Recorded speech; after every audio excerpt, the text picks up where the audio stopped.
Halo, selamat malam. Selamat malam semua. Apa kabar malam ini? Malam ini kita akan mengadakan IG Live dengan Waskita Karya. Sebenarnya Sabtu kemarin 2 minggu lalu kita udah pernah mengadakan webinar dengan Waskita Karya, cuman pada saat itu belum ada kepastian untuk right issue-nya, dan hari ini udah kita akan mengundang Pak Taufik Hendra Kusumah selaku CFO atau Direktur Keuangan dan Manajemen Resiko dari Waskita Karya untuk membahas lebih lanjut mengenai right issue Waskita. Sebentar, saya invite dulu.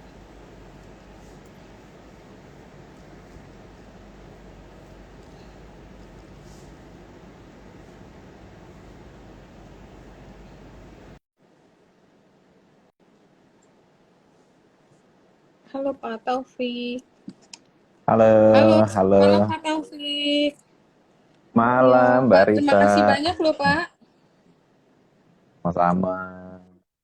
Iya. Suara saya Pak, gimana suara jelas saya nggak di jelas sana Pak? suaranya? Oke Jelas sih, suaranya di cuman sini? saya perlu perbesar volumenya. Oke, Suara saya jelas Pak? jelas, jelas, jelas. Oke. Iya, selamat malam loh Pak. Selamat malam semua. Hari ini kita akan mendapat pencerahan dari narasumber kita, Pak Taufik Hendra Kusuma, selaku Direktur Keuangan dan Manajemen Risiko dari PT Waskita Karya Persero atau kode saham TBK. Waskita WSKT, sorry.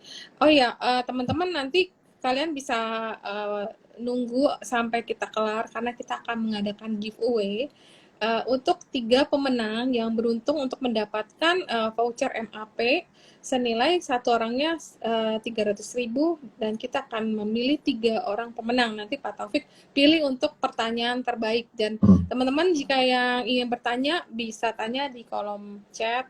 Mungkin lebih baik karena lebih istilahnya pertanyaan itu nggak ke push ke atas, jadi kita bisa memilih dari sana. Oke. Sebelumnya kita disclaimer dulu ya teman-teman. Pembahasan saham di sini hanya bersifat sebagai referensi atau bahan pertimbangan dan bukan perintah beli atau jual, karena setiap keuntungan dan kerugian menjadi tanggung jawab dari pelaku pasar modal. Uh, Pak Taufik, selamat malam. Senang banget hari ini kita bisa menghadirkan Pak Taufik untuk mendapatkan Selamat malam. pencerahan dan mendapatkan more details on Waskita. Mungkin menyambung kemarin kita ada webinar dengan Pak Destiawan. Mungkin ini uh, menyambung karena kemarin waktunya juga terbatas ya Pak ya. Mungkin aku mau nanya dulu nih Pak, sebelum Bapak bergabung dengan Waskita, sebelumnya berkarir di mana sih Pak? Mungkin Bapak bisa ceritain dulu nih sedikit tentang background Bapak di sini buat teman-teman. Oke, Mbak Rita, makasih semua yang sudah join acara ini. Iya, saya sudah setahun, hampir setahun setengah ya di Waskita ya. Apa? Sebelumnya saya ada di perusahaan telco, saya di Uridu ya. Kalau di Jakarta ini adalah di Indosat ya, dia anak perusahaannya. Saya di sana jadi group head sekaligus CEO dan komisaris di beberapa anak perusahaan di sana. Sebelum di sana saya join di tetangganya Waskita di Utama Karya itu sebagai salah satu direktur anak perusahaan gitu ya di sana Mantap. di properti. Sebelumnya lumayan lama itu di perusahaan minyak gitu ya, bermacam posisi dari manajer, GM, direktur gitu ya. Sebelumnya saya auditor negara sebelumnya lagi gitu. Gitu deh Mbak Berarti jadinya. udah cukup lama ya Pak, istilahnya dengan berbagai macam background, dengan berbagai macam posisi, berarti Bapak udah sangat senior lah istilahnya untuk memimpin dan membawa Waskita menjadi satu perusahaan yang sangat solid ya nantinya. Kemudian nih Pak, ini kan Amin. kita tahu kan Waskita kan akan menempuh beberapa stream penyehatan keuangan perusahaan ya. Penyihatan Betul. keuangan dilakukan dengan berbagai cara, mulai dari penyertaan modal negara atau PMN, sampai dengan transformasi bisnis. Ini yang sangat menarik. Kenapa? Karena melalui jalur-jalur ini, jika waskita berhasil menempuh dan bisa menjalani semua proses itu dengan baik, maka waskita berpotensi sekali menjadi perusahaan yang selain solid juga akan menjadi sehat secara finansial nantinya. Nah, seperti kita tahu, itu akan ada 8 stream ya Pak. Nah, pertama adalah salah satu jalur yang akan atau sudah dilakukan adalah Master Restructuring Agreement (MRA). Restrukturisasi ini dilakukan dengan 21 perbankan dengan nilai target adalah 29,24 triliun dan udah dirampungkan 100% dari target. Nah, Pak, ini bisa ceritain dikit nggak tentang prosesnya tuh seperti apa dan kapan gitu kira-kira terjadinya itu? Iya, memang ini salah satu apa ya? Kalau dari diskusi dengan Pak Wamen gitu ya, dengan Pak Menteri BUMN itu, restru di waskita itu termasuk salah satu yang paling kompleks lah gitu, paling rumit gitu ya, gitu. Dengan angka juga yang kalau secara grup itu angkanya emang cukup besar ya. Kalau secara grup baik utang bank maupun non bank itu jumlahnya 90 triliun ya itu. Dan angka itu memang angka yang jauh lebih besar itu kalau kita bandingkan dengan mega restru lainnya ya di BUMN seperti di PT PLN atau di Krakatau Steel. Nah, kita selesaikan proses restru ini di induk dan di mayoritas anak usaha kita itu dalam waktu kira-kira setahun ya, setahun. Termasuk cepat gitu. Nah, jadi memang kalau ngelihat sekarang sih sudah enak tanda tangan ya, sudah tanda tangan tinggal jalanin, walaupun jalanin bukan hal juga yang mudah. Tapi kalau kita lihat prosesnya dulu waktu awal itu ya stresnya itu banyak lah gitu ya, gitu. Kita pokoknya maraton itu tiap hari ya, seperti sprint tiap hari gitu, tiap hari. Karena kita berburu waktu sebenarnya, gimana kita bisa menata ulang gitu ya, apa kewajiban kita dan lain-lain dengan kondisi bahwa kita sendiri secara perusahaan juga performance-nya menurun, plus pandemi gitu. Jadi memang tantangan setahun lalu ketika saya Pak Dirut itu join itu kaget-kaget tuh ngelihat angka dan lain-lain. Tapi singkat cerita akhirnya kita bisa selesaikan. Tinggal satu lagi sekarang anak perusahaan yang beton itu dari 90T, beton itu kira-kira consume utangnya itu sekitar 9T, berarti kita sudah berhasil restru kira-kira 81 triliun. Bank dan non bank. Jadi ya not bad lah mudah-mudahan. Iya. Gitu. Oke. Menarik sekali ya Pak prosesnya. Nah, kedua, kita juga waskita kan punya banyak sekali anak usaha dan waskita juga menyelesaikan atau hampir menyelesaikan restrukturisasi utang hanya contohnya di Waskita Karya Realty, Waskita Karya Infrastructure, dan Waskita Toll Road, atau 86,22% dari target.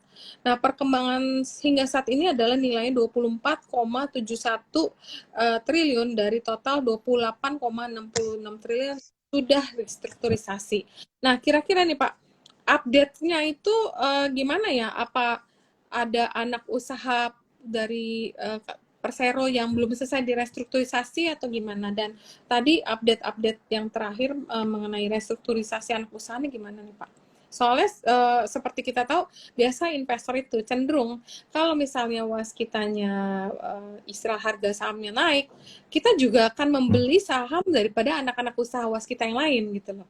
Jadi ini akan sangat menarik juga kalau ternyata anak-anak usaha yang lain juga ada istilahnya perkembangan atau perbaikan dari segi finansialnya Pak ya. Nah, ini yang seperti tadi aku sebut cuman yang kita dapat berita terakhir adalah Waskita Karya, Waskita Karya Realty, Infrastructure dan Torot. Nah, mungkin ada update-update yang lain lagi Pak mengenai restrukturisasi ini. Iya. Kita itu satu grup itu ada 34 perusahaan. Ya, satu grup nih, ya satu grup kita. Ada 34 perusahaan. Sebagian besar memang di jalan tol, karena satu jalan tol itu satu perusahaan. Seperti itu. Nah, dari 34 ini, baik yang mayoritas maupun minoritas, induk, anak yang punya anak lagi gitu ya, itu sudah kita berhasil restru itu 33 perusahaan. Tinggal satu lagi nih. Nah, Satu lagi adalah anak kita yang Washington. Nah, memang betul bahwa kalau di market itu selalu ya anak kita itu selalu jadi follower induknya gitu, dan Iya, rasanya di tempat lain juga sama lah gitu ya, gitu sama. benar. Jadi Iya, iya. memang kesehatan kita akan mempengaruhi kesehatan dari anak usaha yang di market gitu. Nah, sejauh ini sih memang perkembangannya lumayan bagus ya. Kalau yang 33 perusahaan tadi itu kita sudah berhasil restru, kita sudah sepakati tata cara pengelolaan utangnya itu dengan lenders semua, dengan kreditur. Tapi khusus untuk waskita beton ini karena memang cukup unik ya, karena ada dua jalur kalau waskita beton. Ada yang kita juga sedang proses itu untuk penyelesaian secara di luar pengadilan, out of court. Tapi di sisi lain kan juga ini ada proses PKPU yang sedang berjalan. Kita ini lagi wait and see nih, sebenarnya mana nih yang lebih cepat. Tapi dua-duanya kita sudah siapkan proposal sebenarnya untuk bisa jelaskan. Dan sebenarnya USBP itu pertama ini mesti clear bahwa kami dari induk itu tidak ada rencana untuk mempilotkan ya. Itu kalau ada berita-berita gitu itu salah lah itu. Karena Iya. USBP itu betul, USBP anak usaha kami dan juga anak-anak yang lain itu sebenarnya adalah penopang bisnis waskita. Dan bisnis waskita itu kan satu siklus ya. Iya. Kami jasa konstruksi tetapi punya peran sebagai owner di jalan tol, di realty, kemudian ada support dari beton. Jadi memang satu siklus bisnis gitu. Jadi mau nggak mau memang siklusnya kalau terputus itu akhirnya menjadi nggak satu lingkaran. Jadi message dari manajemen memang kita akan selamatkan USBP. Cuma memang ini butuh waktu agak lebih lama sih gitu. Tapi semuanya on track sih. Kita juga rutin diskusi dengan kreditur. Oh, I see, I see. Iya, menarik sekali, Pak. Karena kita juga berharap semua proses ini berjalan dengan lancar ya, Pak. Jadi istilahnya kita berharap semuanya dari waskita sampai ke anak-anak usahanya itu restrukturisasi berjalan dengan baik dan sukses ya. Nah, kemudian ini juga ada yang sangat menarik, divestasi jalan tol. Seperti kita tahu, waskita udah divestasi 4 jalan tolnya, yaitu yang di Medan, Kuala Namu, Tebing Tinggi atau biasa disingkat JMKT, kemudian Semarang Batang atau JSB, Cinere Serpong, CSJ, dan Cibitung Cilinting atau CTP. Nah, dari sisa jalan tol yang dimiliki waskita setelah divestasi tadi itu sisanya berapa, Pak, jalan tolnya? Terus apakah nanti semuanya akan didivestasi semua nggak, Pak? Jadi gini, kita itu punya program yang kita sepakati dengan Menteri Keuangan, Menteri BUMN itu, dan menjadi KPI dari Direksi dan Komisaris Waskita itu yang kita sebut sebagai 8 stream penyihatan waskita ya. 8 stream tuh ya. Jadi kita nyebutnya seperti itu. Nah, salah satu streamnya adalah divestasi jalan tol. Nah, di situ kita sebut yang dilepas itu ada 13 gitu. Kemudian 2 itu diselesaikan tetapi karena kelayakannya rendah tidak dilepas. Jadi ada 15. Nah, di titik kita buat itu ada 13 gitu. Tapi sebenarnya kalau dihitung dari awal waskita itu sempat memiliki 19 ruas jalan tol. Nah, jadi kalau kita ngomong sisanya nih, berarti dari titik kemarin itu 13 dikurang 4. Dikurang 4 kan, berarti 9 tuh. 9 dikurang 2 yang akan mungkin kelayakannya rendah sehingga akan lebih di keep dulu gitu. Itu berarti 7. Di 7 akan kita lepas selanjutnya. Oke. Oh, tapi ini semua divestasinya itu masih berjalan ya, Pak ya? Semuanya masih berjalan sesuai on track ya, Pak ya? Sejauh ini iya, betul. Sejauh ini iya. Jadi memang tahun ini kan memang kita targetkan itu 4 ruas itu dilepas dan kita sudah mencapai target ya. Harus sebenarnya tadinya mau 5, tapi yang satu lagi ini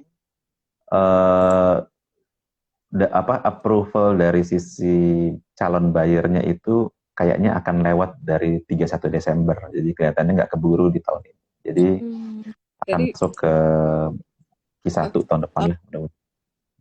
Oke. Tetap sih ini akan menjadi katalis yang sangat menarik sih untuk waskita ini. Kemudian kita juga tahu banget bahwa waskita kan mendapat dukungan penuh ya Pak dari pemerintah. Nah saat ini Hmm. waskita juga mendapat dukungan melalui perjanjian penjaminan pemerintah untuk obligasi yang totalnya itu mencapai 5,6 triliun. Yang udah diterbitkan obligasi 3 waskita 2021 sebesar 1,7 triliun. Dan waskita juga mendapat syndicated loan dengan penjaminan pemerintah untuk fasilitas modal kerja dari Bank Himbaran sebesar 8 triliun. Nah, ini gimana nih Pak prosesnya? Bisa ceritain dikit nggak Pak tentang ini Pak? Ya memang begini ya, pemerintah itu memang bentuk support ke waskitanya itu konkret, itu bisa kita bilang. Jadi Benar-benar. insentif fiskal yang diberikan kepada waskita itu ada dua ya, minimal ada dua nih yang itu ya, yang di luar yang lain. Yang pertama adalah dalam bentuk PMN dan kedua dalam bentuk penjaminan pemerintah. Yang penjaminan pemerintah ini prinsipnya seperti inilah ya. Waskita itu kan karena kemarin kondisinya itu babak belur ya, itu ya kan Iya, iya. market tahu waskita ya. Sehingga waskita itu kalau mau minjam modal kerja itu ke bank itu nggak bisa karena risikonya terlalu tinggi, kemudian sudah mentok di BMPK-nya ya, batas kredit dari banknya, dan Iya, sisa benar. fasilitasnya karena sudah terlalu berisiko waktu itu. Iya, Ya wajar ya, perusahaan dengan utang benar. 90 triliun ya pasti bikin bank deg-degan kan, seperti itu. Iya, iya. Nah, Iya, sehingga sementara waskita harus menyelesaikan proyek-proyek yang sekarang iya ada, benar. kan masih banyak. Ada Iya, 148 existing project yang harus diselesaikan. Nah, terus kan jadi kita mikir, ini kalau kalau seperti ini terus gimana nih kita nyelesain project? Projectnya project iya. pemerintah, bagian besar gitu. Mm.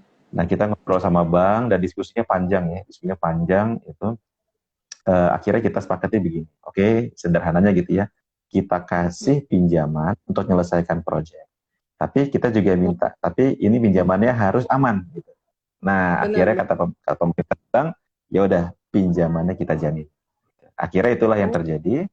Jadi oh, oh. penjaminan pemerintah atas pinjaman sebesar 9,8 triliun.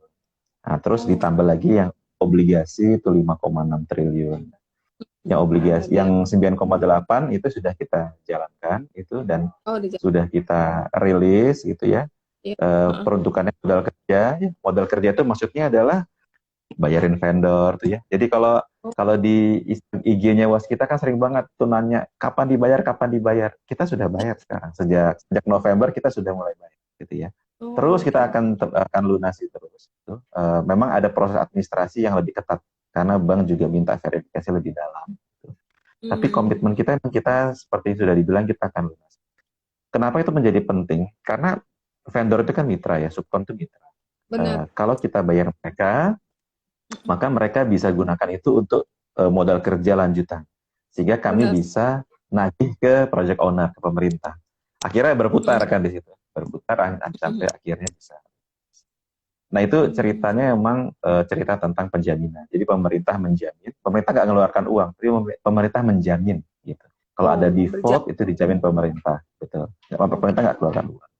Tapi yang berbentuknya PMN, penyertaan modal negara, itu pemerintah memang melakukan suntik ya. injeksi modal puas kita, betul. Ya. Tapi beda dengan apa namanya? Kalau penjamin itu adalah menyelesaikan proyek ya, yang proyek-proyek ada 148 proyek, tapi PMN itu apa? Hanya untuk 7 proyek jalan tol aja, yang sebagian besar di Jawa, ada Sumateranya juga ya, satu itu untuk menyelesaikan sampai titik tertentu ya, sampai titik tertentu. Jadi konstruksinya jadi untuk ke depan sebenarnya. Jadi Iya. PMN itu injeksi itu bukan untuk bayar utang karena nggak boleh gitu kan. Jadi itu untuk menyelesaikan tol. Nih, misalnya kayak Cimanggis Ya. Cibitung nih. Sekarang kan baru sampai Cimanggis Plus kan. Kita selesaikan sampai Iya. Cikeas gitu. Jadi nah itu gunanya PMN. Jadi untuk menyelesaikan proyek yang ke depan. Oh, oke, oke. Oh, menarik banget sih, Pak. Oh, ternyata sedemikian eh, gunanya untuk PNM itu nggak bisa disamakan dengan jaminan ya berarti ya. Nah, terus ini ada lagi Pak, tadi Bapak ada ngomong soal PNM atau penyertaan modal negara. Nah, ini kan boleh dibilang semacam kayak red issue gitu ya Pak ya. Betul. Red issue ini kan kumnya tanggal 24 Desember nih, 2 hari lagi. Nah, itu Betul. Waskita akan melakukan penambahan modal melalui penawaran umum terbatas 2 dengan HMETD atau red issue akhir tahun ini dengan harga exercise di harga 620 ya Pak. Waskita akan menerbitkan baru sebanyak 19 miliar lembar dari red issue ini akan memperoleh dana sekitar 11,9 T. Nah, ini penyertaan ini, Bapak bisa ceritain nggak penggunaan dana red issue atau dan PMM ini buat apa ya Pak kira-kira? Ini kayaknya akan sangat menarik adalah red issue yang kedua ya Pak ya? Iya, betul. Jadi memang pemerintah itu sudah komitmen tadi kan ya. Oke, ini tol, karena untuk tol semua. Ini tol belum selesai, itu di beberapa titik. Waskita sudah kapasitas keuangannya sangat terbatas. Gitu. Pemerintah kasihlah itu. Tapi kita kan perusahaan TBK, gitu. Menyerap PMN-nya harus dengan red issue, gitu. Jadi kita menerbitkan, mengisu right, gitu kan, hak untuk kepada pemegang saham Waskita existing untuk membeli right saham lagi. Nah, right issue ini pemerintah kan porsinya 66%. Kata pemerintah dalam diskusi dengan Pak Menko dan Pak Menteri, saham Waskita diupayakan untuk proporsinya tetap, gitu. Porsi pemerintah tetap, porsi publik tetap. Oke, berarti sekarang kan 66-34 ya, 66 pemerintah, 34% publik. Benar. Oke, berarti kalau pemerintah masuknya 7,9 di tahun ini, maka publiknya adalah 34%-nya dari itu. Dari kalau pemerintah 66, berarti ada sekitar 4 triliun. Nah, 7,9 ditambah 4 itu kira-kira jumlahnya 11,96 T. 12 T kurang dikit lah. 12 triliun kurang dikit. Nah, jadi ini memang sesuatu yang memang kita masukkan ke dalam salah satu perbaikan fundamental Waskita gitu. Yang 7,9 T sudah jelas penggunaannya hanya untuk jalan tol gitu ya. Nggak boleh bayar utang, hanya untuk jalan tol. Yang 4 triliun porsi publik kita akan gunakan untuk modal kerja. Ya. Modal kerja Waskita itu nanti dalam rangka penyelesaian proyek dan lain-lain itu kita akan menggunakan dana dari 4T yang sisi publiknya. Nah, jadi ini betul ini kita sudah ada harga exercise ini ya. Ini sudah Pak Menteri BUMN yang tetapkan harga exercise-nya, harga pelaksanaannya. Betul. Ini masih punya diskon yang lumayan dibanding dengan harga existing sekarang di market. Benar, ya. Ini begitu harga sekarang. Kalau nggak salah harga hari ini 740 ya hari ini, coba saya lihat. Ya dengan harga 620 ini cukup menarik untuk kita. 745 cukup menarik untuk ditebus. Ya.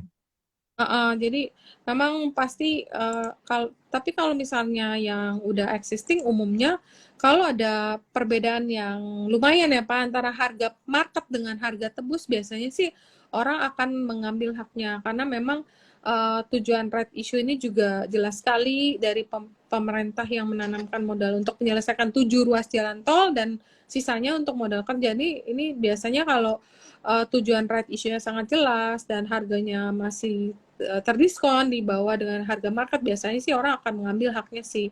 Kalau kayak gini biasanya tanggal KUM adalah 24 Desember, kemudian teman-teman yang nanti akan tebus adalah perdagangan right-nya atau yang nggak punya right tapi ingin beli itu tanggal 30 Desember hingga 12 Januari 2022. Dan ini juga sekaligus penebusan atau exercise-nya juga di tanggal yang sama ya.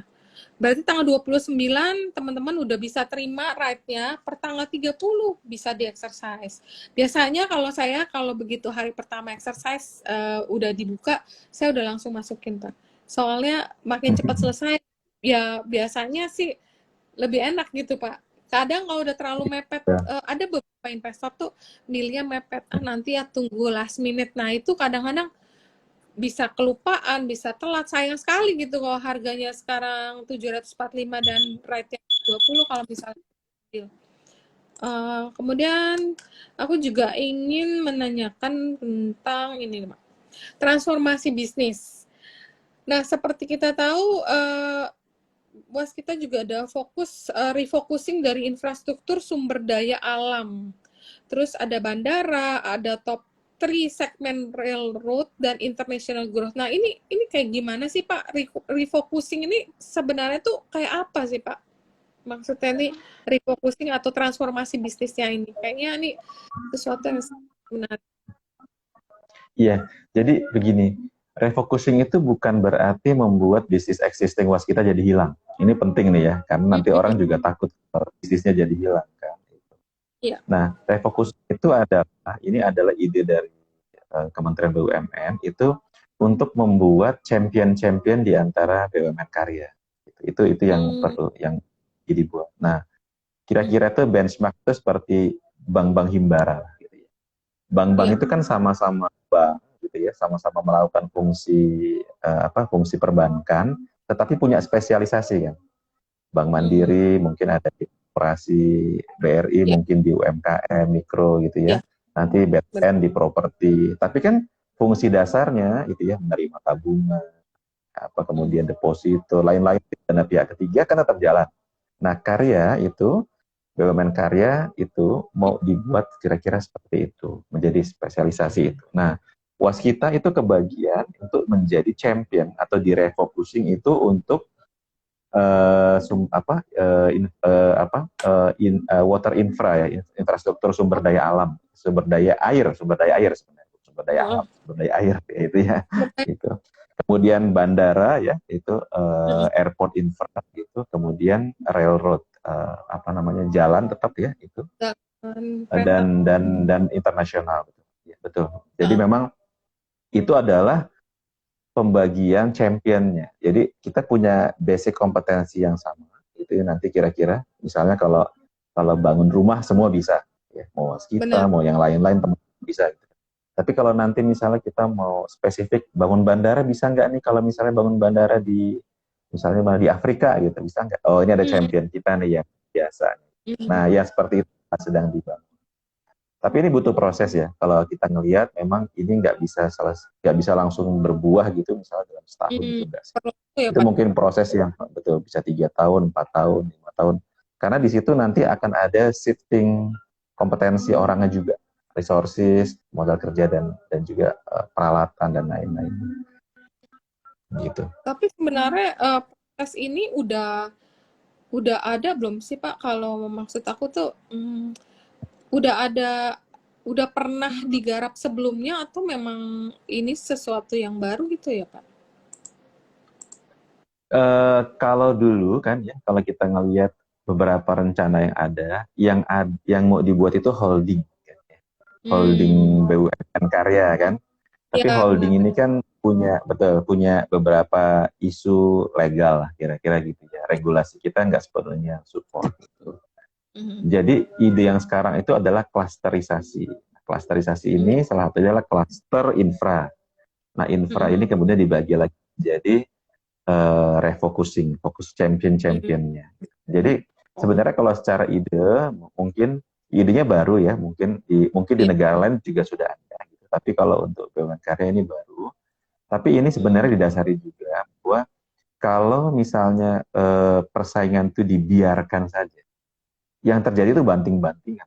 Kita itu jadinya nggak punya spesialisasi, sama semua. Iya. Cuma beda merek doang gitu kan ya, sama BUMN karya dan nanti kondisi di marketnya juga nggak bagus. Jadi memang ini benchmark itu seperti bank-bank himbara lah, yang walaupun punya fungsi dasar perbankan yang sama, tapi secara masing-masing punya keunikan spesialisasi. Itu yang dituju itu seperti itu nantinya. Oke. Ini juga seperti kita baca nih beritanya Pak, waskita kelihatannya bakal bangun bandara di Bali Utara. Ini seperti ini termasuk adalah salah satu proyek daripada refocusing ini ya Pak ya berarti ya, kerjasama waskita karya di Panji Sakti ini bangun bandara internasional di Bali Utara nih. Ini kelihatannya akan menciptakan sinergi baru antara membangun proyek infrastruktur dan dapat meningkatkan efektivitas penerbangan dan pariwisata Bali juga nih Pak. Ini kelihatannya, tapi ini baru satu bandara internasional atau akan ada lagi nih Pak yang lain Pak? Ya kalau kita ngelihat arah refocusingnya itu sebagai airport di airport ya, airport infra sebagai championnya, maka ini menjadi salah satu yang memang arah ke depannya Waskita gitu. Nah ini dengan bentuk yang Bibu ya, Bandara Internasional Bali Utara ini kan start ya, dan ini levelnya sebenarnya masih early ya, masih early, kita juga harus banyak urus izin dan lain-lain ya. Tetapi kan sebagai bagian dari perusahaan TBK ya terbuka, kita harus info material harus kita sampaikan. Kira-kira kan gitu. Jadi, walaupun ini tahapannya secara project memang masih early stage lah. Jadi masih mungkin nanti ada perubahan perizinan, desain dan lain-lain nanti ya. Seperti itu. Tapi betul ya, kita on track sebenarnya. Kita ini on track menuju spesialisasi yang kita arahkan. Betul. Oke, iya bagus sih kalau begini, jadi benar-benar nggak tumpang tindih sih Pak. Kalau nggak, memang yang seperti ya karena namanya anak usaha yang karya ini kan banyak kayak Pak, ada mungkin yang ngelit itu ada 4. Kalau yang kayak Bapak bilang sekarang bisa jadi punya spesialisasi ini akan bagus banget sih, sangat bagus sih.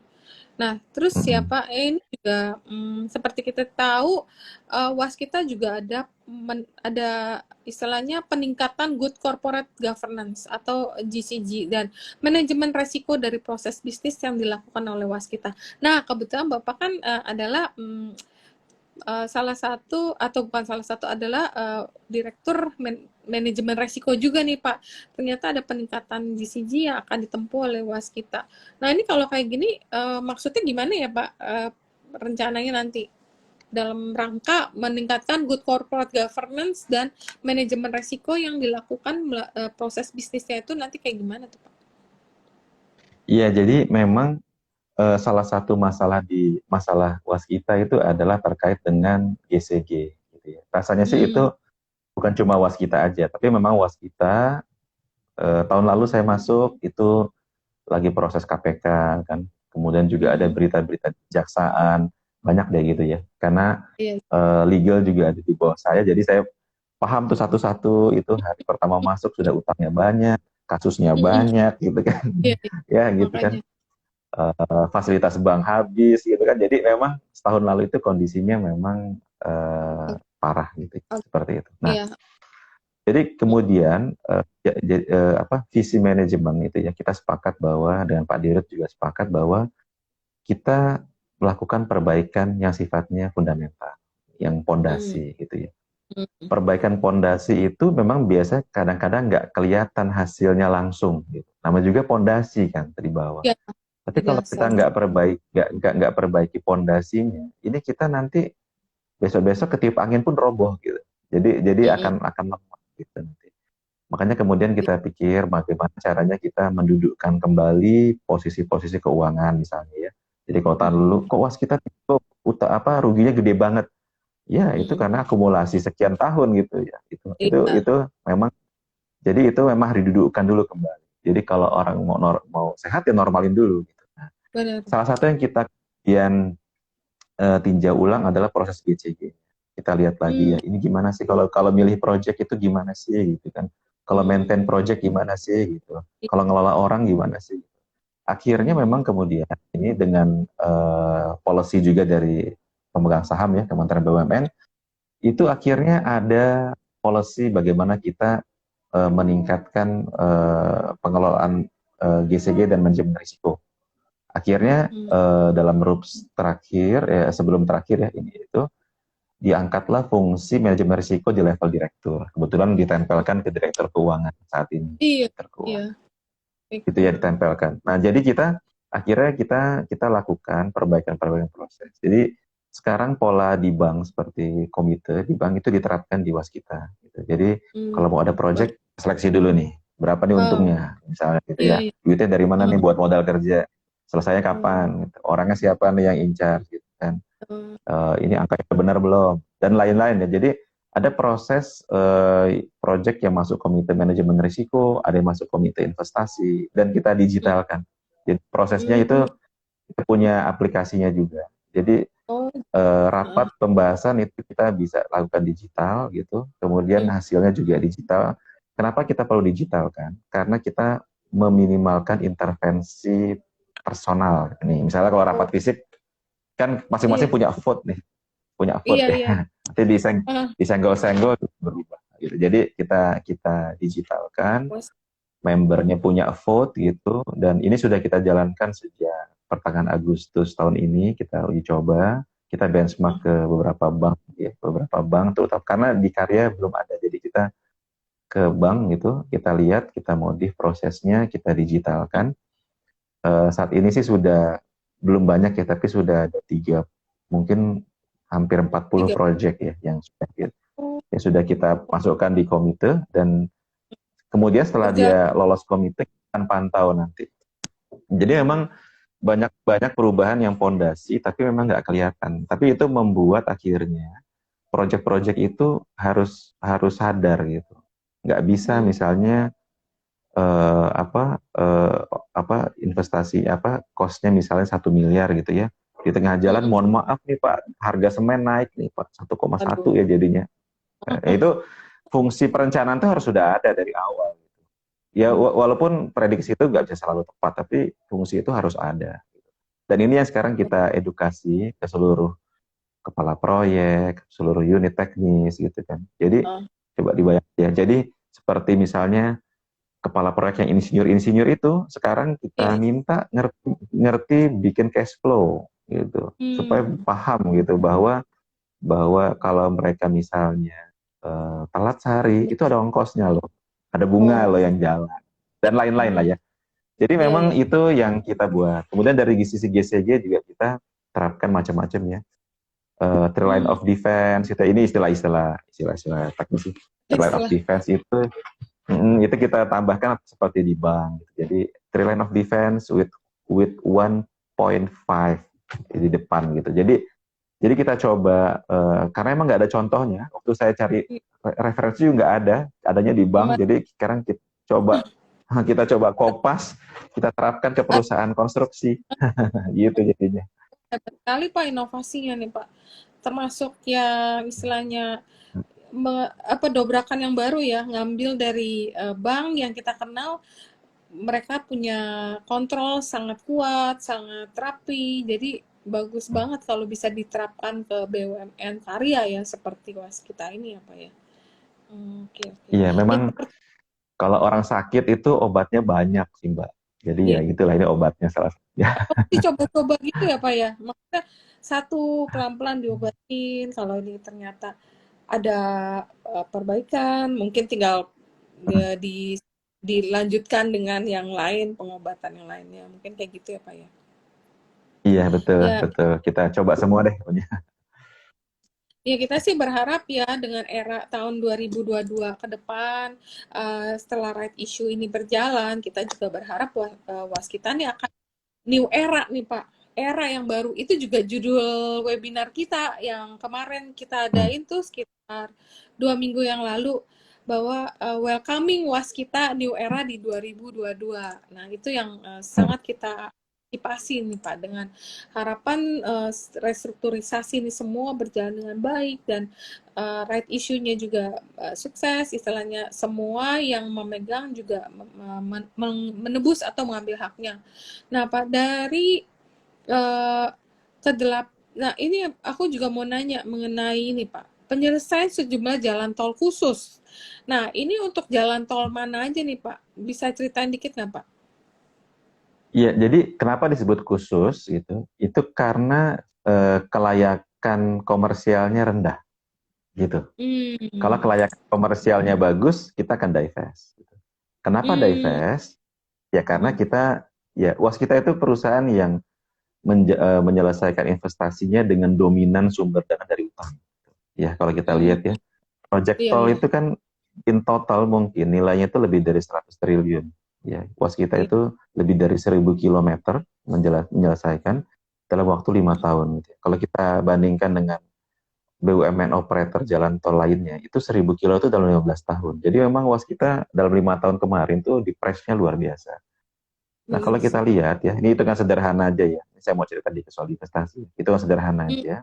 2015 waskita dapat PMN 3,5 T. Gitu. Kemudian waskita lakukan IPO anak perusahaan, ada laba yang diperoleh dan lain-lain. Mungkin equity-nya itu 10T mungkin ya, yang bisa digunakan untuk investasi jalan tol. Equity 10T, play project 100T. Sisanya dari mana? Ya harus ngutang kan akhirnya.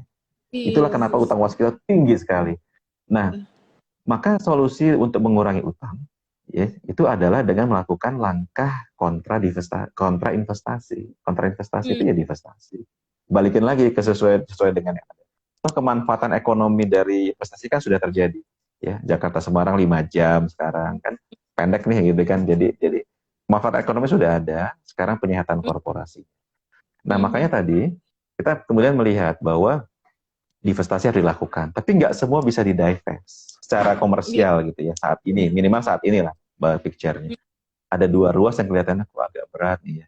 2 ruasnya kebetulan ada di Sumatera, satu di Palembang, satu di Sumatera Utara gitu. Yang Sumatera Utara ini karena bagian dari penugasan utama karya, nanti mungkin akan lebih dominan HK. Kita akan pelan-pelan terdilusi sahamnya atau mungkin habis gitu. Dan HK berdasarkan memang penugasannya dari pemerintah ya itu akan melanjutkan proses penyelesaiannya. Nah, tinggal yang Palembang. Nah, Palembang ini memang Palembang ini termasuk tol yang paling rumit ya, karena rawa kan. Jadi investasinya itu melonjak drastis gitu di sana. Dan kita menyelesaikannya itu dengan full equity. Kita nggak dapat loan di situ. Jadi uang waskita banyak terbenam di project. Tapi sekarang kan sudah dipakai ya. Kalau dari Lampung ke Palembang sekarang bisa 3 jam. Coba kalau zaman dulu kan itu lewat lintas timur itu bisa 5 jam kalau jalannya bagus. Kalau banyak bolong bisa 9 jam. Nah itu yang sedang kita selesaikan di jalur Palembang Betung. Kayu Agung Palembang Betung. Nah ini kan pemerintah sudah tetapkan pertengahan 2023 harus bisa dipakai jalannya. Sekarang sudah bisa dipakai sampai Palembang, tapi sampai ke arah Betungnya itu belum. Gitu. Jadi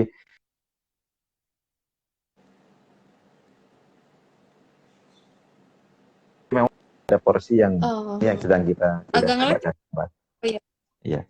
Jadi memang 2 ruas tol itu, Mbak, itu yang sedang kita coba selesaikan, karena itu adalah amanat dari penugasan. Ya.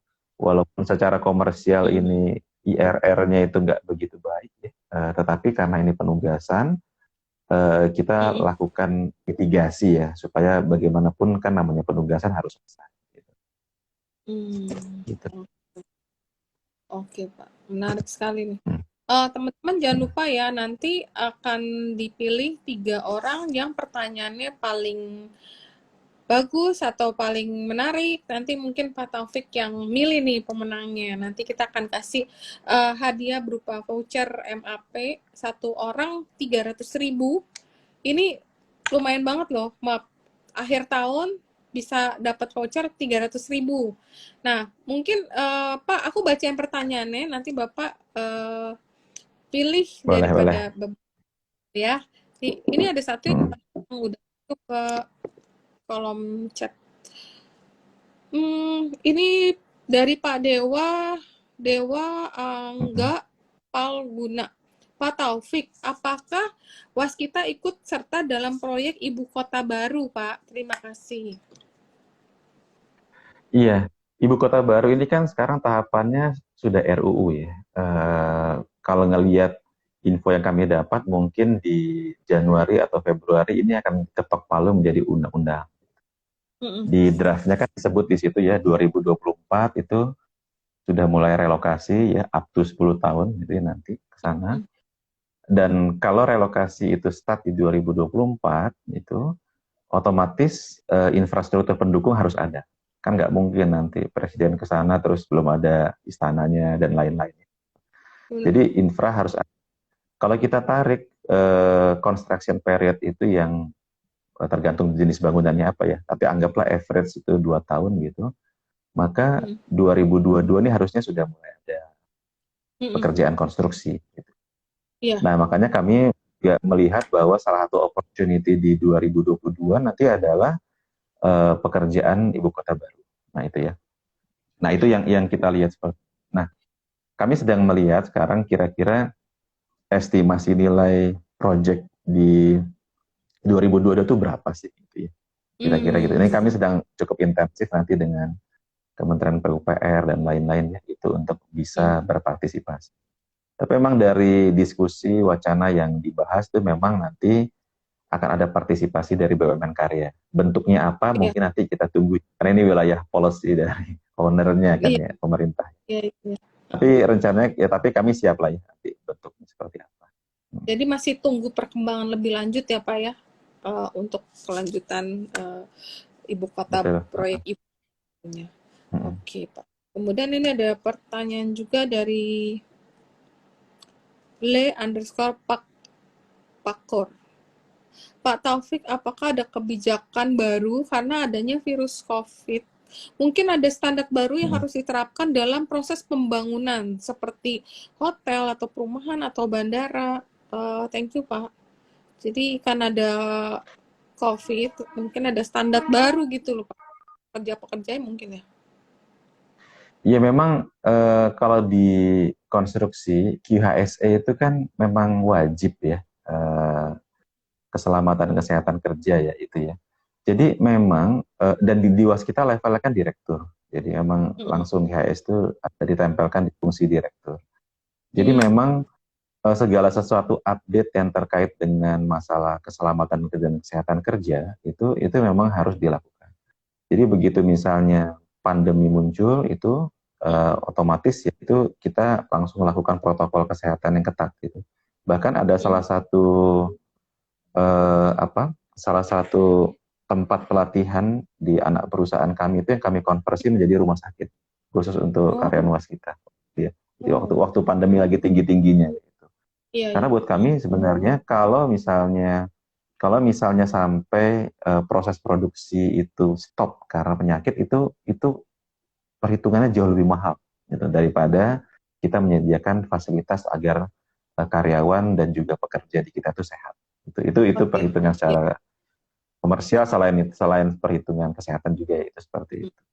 Nah, kalau yang sudah kita lakukan pastinya kebijakan WFH WFO itu tetap jalan sampai sekarang pun tetap jalan gitu ya. Tetap jalan. Kemudian screening yang rutin itu dulu sih kita PCR tuh seminggu sekali ya itu. Tapi sekarang kan sudah lebih turun lah dengan vaksin. Jadi vaksin sudah hampir seluruh karyawan kecuali yang memang punya kondisi tertentu ya. Kondisi tertentu itu memang nggak bisa langsung divaksin kan karena ada kondisi kesehatan tertentu maksudnya ada dari dokter ya. Kemudian juga di proyek-proyek ini juga protokol kesehatan tuh dijalankan semua sehingga memang kalau kami melihat sih cukup baik ya tingkat efek dari pandemi itu sekarang sudah sangat jauh berkurang kalau di karyawan waskita. Oke. Sangat bagus banget Pak ini untuk antisipasi untuk karyawan-karyawan atau pekerja-pekerja proyek di waskita ya. Kemudian ini ada juga pertanyaan dari Judo Wicana _G. Bagaimana WSBP terhadap kinerja waskita? Apakah akan terpengaruh dengan direvisinya Undang-Undang Cipta Karya, Pak? Iya, Cipta Kerja mungkin ya. Kalau Cipta Karya ada di PUPR. Oh iya, Cipta Kerja. Salah baca. Salah. Iya, memang kami sih ngelihat ya kalau dari secara makro itu perintah untuk merevisi itu kan tidak membatalkan produk yang sekarang sudah berjalan, gitu kan seperti itu ya. Jadi kalau misalnya terkait dengan perpajakan itu misalnya ya, kami ini kan kalau dikonstruksi ini ikut rezim yang simple ya, PPh final. Jadi efeknya itu di Undang-Undang Cipta Kerja itu nggak terlalu banyak sebenarnya sih buat kami yang di karya ini. Kemudian kemudahan perizinan ya dan lain-lain pastinya akan memudahkan kami karena apa pembentukan LPI atau INA itu kan juga memudahkan kami dalam proses investasi. Jadi hal-hal seperti ini itu justru kami dari sisi apa pengusaha itu ya, kontraktor Mm-mm. itu banyak terbantu dalam simplifikasi proses dan Mm. ketersediaan dari off-taker ya, terutama dari Mm. LPI, INA dan lain-lain. Kalau nanti ada perubahan, pada prinsipnya kami akan fleksibel ya. Kita kan memang wajib mengikuti regulasi, apalagi BUMN gitu. Nanti. Iya, iya. So far Oke. sih nggak ada kesulitan ya kita. Nggak ada Gitu. masalah ya Pak. Ya. Nggak ada Oke, ini masalah. antusias banget loh Pak. Ini banyak sekali pertanyaan. Cuman yang tadi saya baca memang yang di kolom Q&A kebetulan karena memang itu yang lebih mudah untuk dicari. Kemudian nih uh, mana ya? Izin tanya Pak, kalau cash flow selalu minus, apakah manajemen sudah memikirkan langkah yang memang sudah dipikirkan? Maka ini adalah ada beberapa langkah yang akan membuat waskita lebih sehat sih. Nah, ini ada pertanyaan yang menarik, Pak. Berapa target kontrak untuk tahun 2022, Pak? Dari Mei ke G. Mei ke G namanya. Target kontrak tahun 2022, Pak. Iya, jadi nilai target kontrak baru ya, Iya. itu di tahun 2022 itu kita estimate ada di 25 sampai 30 triliun. Gitu. Nah, angka ini sebenarnya angka yang konservatif ya, konservatif realistis lah gitu. Kalau kita kan di tahun 2021 ini mungkin nanti Desember kita tutup itu sekitar 20 triliun lah gitu. Jadi ke 25 sampai 30 mungkin ya terlihat cukup tinggi growth-nya. Nah, Iya. tapi kalau kami melihatnya gini, 2020, 2021 waskita itu memang nggak punya kapasitas untuk bisa banyak-banyak project ya. Modal kerjanya sangat terbatas, kemudian juga banyak problem yang disebabkan oleh permasalahan keuangan dan lain-lain. Nah, sejak Iya. tanda tangan perjanjian Prestru, penjaminan pemerintah, kemudian adanya PMN yang kebetulan semuanya terjadi efektif di Oktober, November, Desember ini ya di Q4 ini, itu fasilitas-fasilitas dan kemampuan kapasitas keuangan kita itu mulai terbuka kembali. Sehingga kami melihat bahwa kalau kondisinya sudah mulai seperti ini, kita sudah mulai bisa seperti waskita zaman dulu. Ya, kalau kita lihat waskita 2018, 2017, itu memang kontraknya di sekitar itu 25 triliun dan lainnya. Bahkan ada yang 40 sampai hampir 50, tapi itu banyak di-generate dari project tol kan itu. Iya, Jadi kalau benar. kita melihat 25, 30, rasanya cukup realistis untuk tahun 2022. Nanti kita Benar sih. perlahan-lahan akan apa akan tingkatkan ya itu karena memang kalau di hitungan kami itu 2025 atau 2026 itu adalah puncak ketika itu akan turun drastis gitu ya, itu akan turun kurang lebih 41 sampai 46 triliun dari posisi 90 T yang ada. Nah itu menuju ke sana itu kan terjadi balancing sebenarnya. Proyek investasi itu akan terdivest sehingga akan turun, utang juga pelan-pelan turun, tetapi core kompetensi di jasa konstruksi itu akan meningkat gitu. Ya, jadi meningkatnya juga kita hitung gradual sesuai dengan estimasi proyek pemerintah, budget pemerintah. Rasanya sih masih cukup optimis lah. Baik. Plus ada dua sebenarnya ya yang kita sebenarnya belum terlalu masukin secara agresif, yaitu Iya. Ibu Kota Baru ya. Ibu Kota Baru ini kalau info yang kami dapat mungkin di 2022 ini nilai tendernya ada kira-kira 45 triliun ini, jadi cukup besar. Plus satu Iya. lagi adalah proyek Sudan Selatan yang sedang berjalan. Ini proyek Sudan Selatan tuh upgrading jalan nih, gitu. Nggak terlalu rumit secara teknis. Yang nilainya itu 21 triliun ya, multi years. Sedang dalam proses, kami juga sedang pertimbangkan risikonya juga, karena ini proyek luar negeri. Tetapi sebagai Iya. sebuah opportunity sebenarnya cukup menarik. Cuma kita memang sedang timbang-timbang lebih dalam sehingga pendekatan kita konservatif. Ada opportunity tapi saya nggak masukin terlalu di dalam project baru tahun 2022. Jadi mudah-mudahan sih kita cukup optimis lah Optimis mencapai ya, itu. 25 sampai 30 T tadi ya Pak ya. Nah, terkait Betul. dengan proyek yang di luar negeri. Kebetulan ini ada pertanyaan dari Pak Harum Hendarto, apakah Waskita masih akan tetap berekspansi ke luar negeri pada tahun 2022 nih Pak? Selain mungkin proyek yang tadi itu, apa akan ada proyek lain yang di luar negeri yang akan diambil oleh Waskita gitu Pak?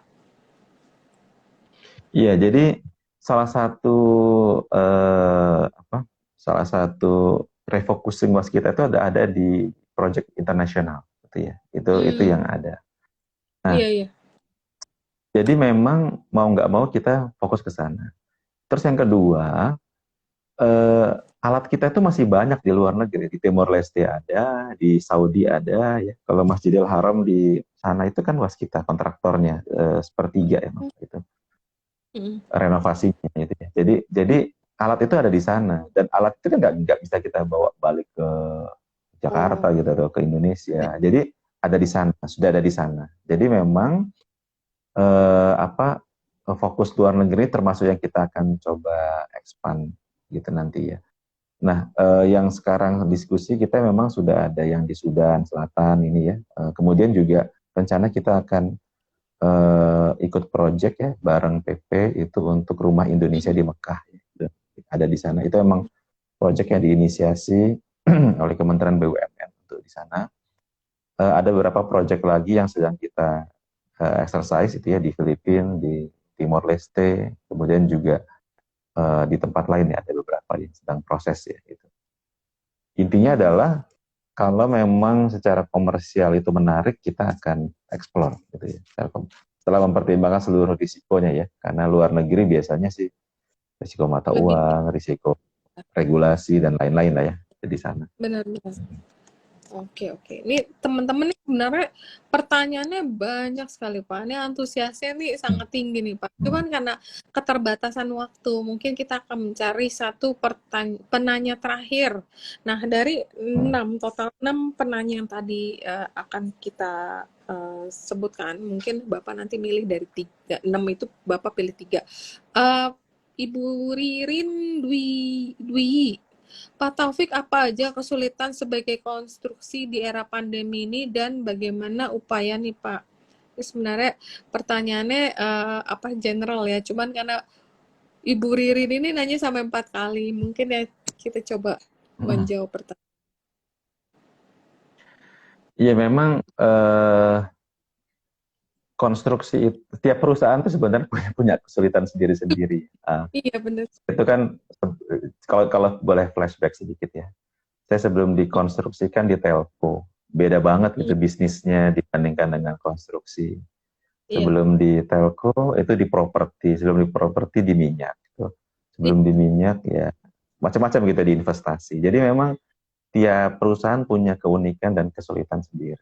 Nah, iya. jadi yang konstruksi terutama konstruksi itu kalau di Indonesia sangat tergantung, terutama yang BUMN karya ya sangat tergantung dari seberapa besar budget infrastruktur pemerintah. Itu sangat sangat sangat sangat berkaitan gitu. Oke. Nah, bukan berarti kita proyek hanya dari pemerintah, bukan. Tapi bagaimanapun yang infra besar itu dari pemerintah. Nah, jadi itu sangat apa? Sangat berpengaruh. Kalau untuk kompetensi sebenarnya baik ya. BUMN karya itu baik. Kita sirkuit Mandalika itu yang aspalnya Iya, dipuji-puji itu kan juga BUMN itu iya. apa kontraktornya ya. Aspalnya sih mungkin dari tempat lain. Mhm. Jadi secara kompetensi sebenarnya sih cukup baik gitu ya. Tapi memang apa permasalahan itu kadang-kadang memang ada di marketnya, Ada aja. dari Oke. marketnya. Mhm. Tapi kalau lihat Indonesia yang masih masih perlu banyak pembangunan infrastruktur Mhm. ya. Rasanya sih memang dibutuhkan tetap itu ya perusahaan-perusahaan kontraktor yang apalagi yang punya spesialisasi. Karena Mhm. semakin ke depan pasti kebutuhan infra yang tidak hanya jadi tapi juga harus bagus dan estetis gitu ya. Itu akan semakin tinggi nanti. Jadi memang spesialisasi itu langkah Mhm. yang baik gitu ya daripada nanti yang ngerjain bangunan atau apapun yang complicated itu justru dari Mhm. asing gitu. Jadi sebenarnya seperti itu sih. Jadi sebenarnya kesulitan itu ada aja, cuman dengan adanya spesialisasi yang tadi kita bahas sebelumnya, ini akan mengurangi kesulitan-kesulitan karena istilahnya udah biasa dikerjakan secara berulang. Mungkin kira-kira kayak gitu ya Pak kesimpulannya Pak ya? Betul, ya sekaligus ini kan kompetensinya naik ya. Sekarang di dunia konstruksi itu kan sudah canggih ya, ada print tiga Hmm, dimensi, ada pekerjaan bangun gedung yang apa? Yang cepat sekali sekarang kan. Kalau kita lihat di YouTube misalnya gitu, itu cepat sekali. Jadi iya, iya. emang sekarang dunia dunia konstruksi juga berubah sih, dan makanya kita perlu meningkatkan skala itu ya, kapasitas itu, kadar kapabilitas dalam rangka kalau nggak seperti itu nanti kita kalah gitu dibanding dengan yang Hmm, lain. oke. Mm-mm. Nah, Pak, oke, thank you banget nih Pak, Bapak udah bersedia Mm-mm. di sini memberikan insight-insight dan ke teman-teman investor Pak pada umumnya. Nah, dari tadi ada 6 penanya nih Pak. Kira-kira Bapak tuh eh, memilih ke siapa? Pertama yang Pak Dewa Anggala Palguna yang menanyakan ibu kota baru. Kemudian ada Pak Mm. Le underscore Pak Or yang mana itu tadi pertanyaannya, apakah kebijakan terkait virus COVID tadi. Kemudian ada juga Pak Judo, yang tadi Pak Judo ada menanyakan tentang apa ya tadi aku nggak catat ya. Oh, Pak Judo, beban WSBP terhadap kinerja waskita, kemudian ada Meike yang target, dan kemudian Pak Harum yang mengenai ekspansi ke luar negeri, dan yang terakhir adalah Ibu Riri yang menanyakan kesulitannya. Nah, dari 6 itu kira-kira Bapak memilih siapa nih Pak, 3 itu? Iya, pertama ini mungkin yang apa? Yang WSBP ya. Tadi Pak Yudo kali ya. Pak Pak Yudo. Judo ya. Hmm. Kemudian Mm-mm. yang kedua itu yang ibu kota baru tadi. Ibu kota baru berarti Hmm. Pak Dewa Anggala Palguna. Hmm. Dewa Ya, Dewa Anggala Palguna ya.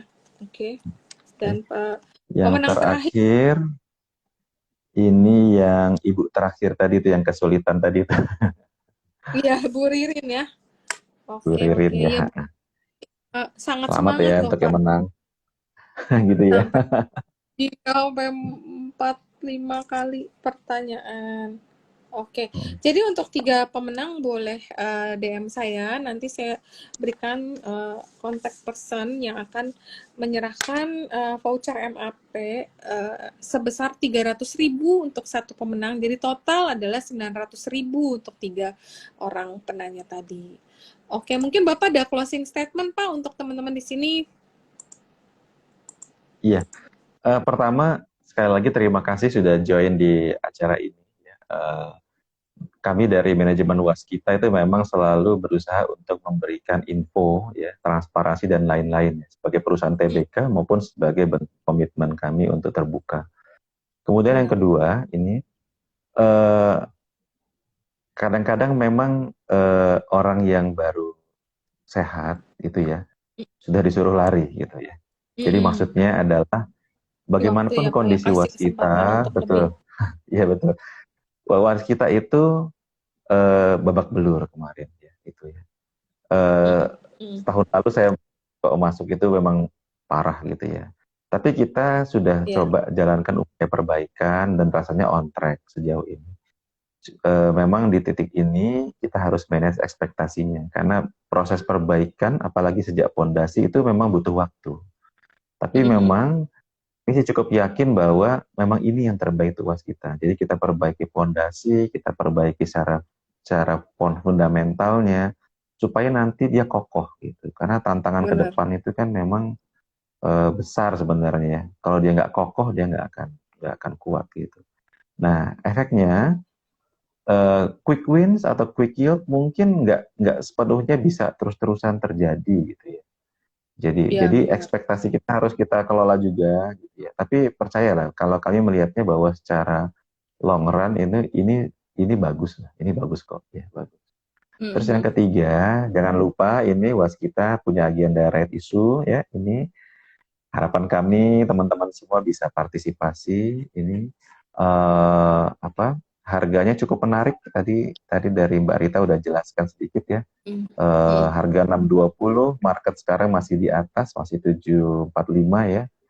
Kalau 5. kita Benar. lihat target price dari analis, bagus loh itu. Target price itu 1.000 bagus. Dan di biasanya, atas. memang biasanya ya di atas 1.000, rata-rata sih di atas 1.000. Ya, Karena memang secara tradisional biasanya harga saham BUMN karya itu saling ngekor-ngekoran. Kita nih mhm. agak agak bawah nih, lagi di Iya, bawah nih. baik. Tapi Benar. biasanya Setuju. Setuju sekali. secara tradisional biasanya kita itu nggak jauh-jauhan kok harganya. Iya, heeh, benar. Bisa dilihat Mungkin ke setelah belakang lah harganya gitu. hajatan ini kelar, istilahnya right issue-nya selesai, harga saham waskita kemudian akan ngikut ke teman-teman karya yang lain. Dan catatan tersendiri ya Pak, seperti teman-teman Hmm. mungkin ada yang sadar atau enggak, setiap penutupan bulan Desember dalam 10, sorry ini saya ambil 5 tahun terakhir ya. Kita lihat dalam 5 tahun terakhir waskita itu selalu ditutup di area positif. Kalau 5 tahun Hmm. itu boleh bilang dalam 5 tahun itu hanya 1 tahun yang merah. Dan kalau kita tarik dari 10 tahun terakhir, setiap bulan Desember waskita itu hanya dua bulan yang berada di teritori merah ya, sisanya tuh Hmm. hijau. Jadi hampir setiap penutupan Desember sering kali istilahnya waskita mengalami window dressing. Nah, semoga tahun ini ada window dressing juga dengan berakhirnya right issue. Semoga ada partisipasi dari teman-teman semua untuk mensubscribe right issue waskita. Mungkin gitu dulu ya Pak. Ini ternyata kita ngobrol tanpa kita Oke, sadar dari rencana yang 30 menit akhirnya sampai 1 jam lebih nih Pak. satu Terima jam kasih ya. banyak. Terima kasih ya Pak. Mungkin Sama-sama teman-teman ya. Makasih, makasih ya. Pamit semua ya. sukses. Bye Pak. Oke, bye.